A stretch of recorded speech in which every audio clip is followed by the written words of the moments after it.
when we start off making these things, we have these different stages.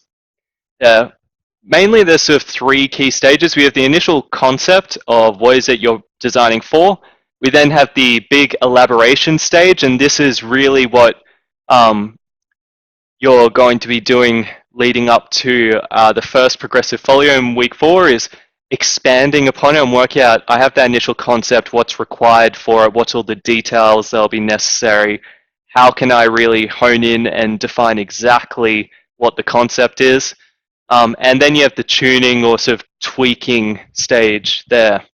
But it's an iterative process where you may do these things several times over as you keep refining the idea and addressing feedback on it.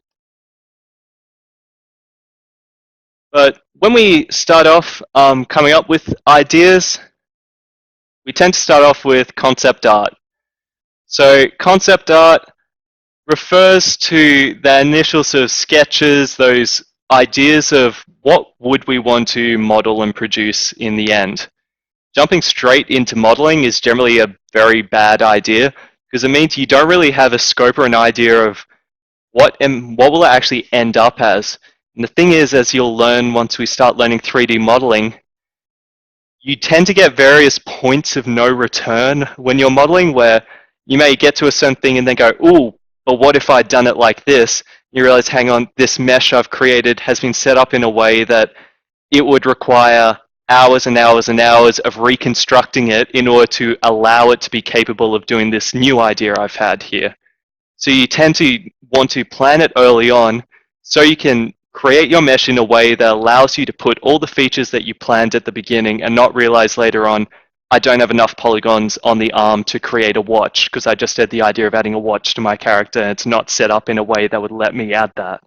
So you need to have this sort of initial plan of, on paper, of instead of spending 200 hours on a model and realizing everything's wrong at the end, you spend 3 hours getting some concept art to begin with, and then you can set things up right from the beginning to be possible.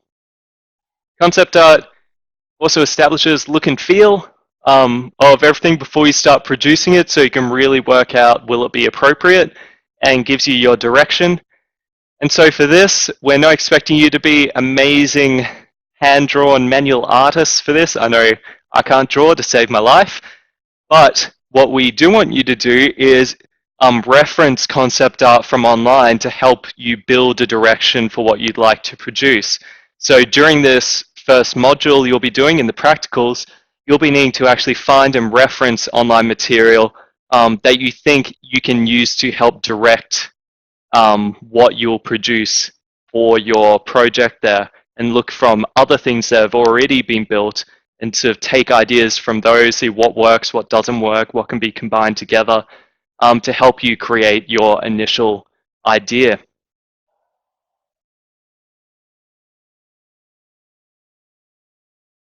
So here's an idea of some reference images. So concept art doesn't just have to be like hand-drawn, hand-painted things.